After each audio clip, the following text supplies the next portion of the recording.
In this video, let me show you the difference between map and filter methods in JavaScript. Both these methods are used to work on arrays. Filter method, as the name indicates, is used to filter some values from an array, and the map method is used to manipulate all the values as the user wants. Let's see how these two methods work in JavaScript.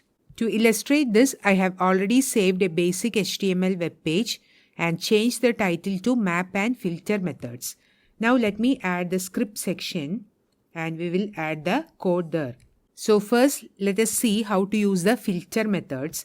So let me define an array arr1 equal to 1, 2, 4, 6, 7.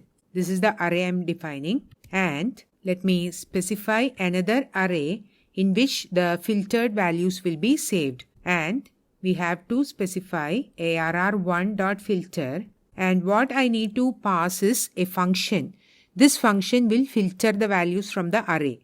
So let me just specify the name of the function as filter function. Okay, now we need to define this function, filter function, and we need to pass each of these elements. So let me specify element as the value to be passed. And here, suppose I specify return element greater than or equal to 4. What will be returned? All the elements which is having value greater than or equal to 4 will be returned, which means it will be 4, 6 and 7. Now, let me just try to display the second array, that is a new array created, arr2. Let me save this. Let me refresh. This is the page. See, 4, 6 and 7. So what we have done here, we have filtered the required values. Suppose instead of greater than or equal to 4, if I specify not equal to 4, what will be returned? It will return 1, 2, 6 and 7. Let me show you that as well. Okay. Refresh. See, 1, 2, 6 and 7. So we are filtering the required elements based on the condition we specify here. And that function is passed to this filter method. Now suppose instead of this we use arrow functions, we can write it in just a single line. Let me show you that as well.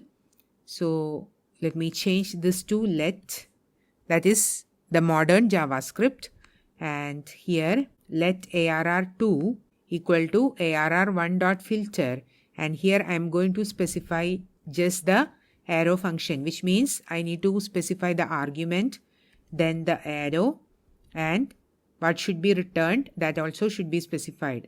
I don't have to specify return as this is an arrow function. So let me specify element not equal to 4. Okay, and now we don't want this. Let me save this. Let me refresh. See, 1, 2, 6, 7. So in just one line of code, we could filter the required elements. This is the same thing. It is written as an arrow function. Now this is the filter method. Next, let me show you how the map method works. So let me have another array. Let arr3 equal to 1, 2, 3, 4, 5. Then again let arr4 equals arr3.map. This is the name of the method. And again I am passing element, arrow function. I want to return element multiplied by element. What does that mean? Element multiplied by element means what will be returned? We will get the square of the element. So 1 will be 1 itself, 2 will be 4, 3 will be 9, 4 will be 16 and 5 will be 25.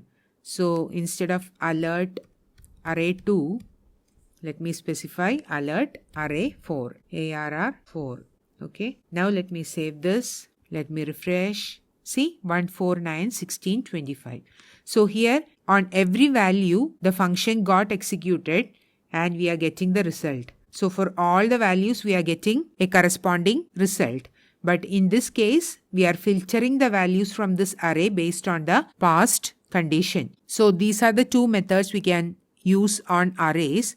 Filter method to filter the elements based on the condition specified, and the map method to manipulate the elements as per the user requirement.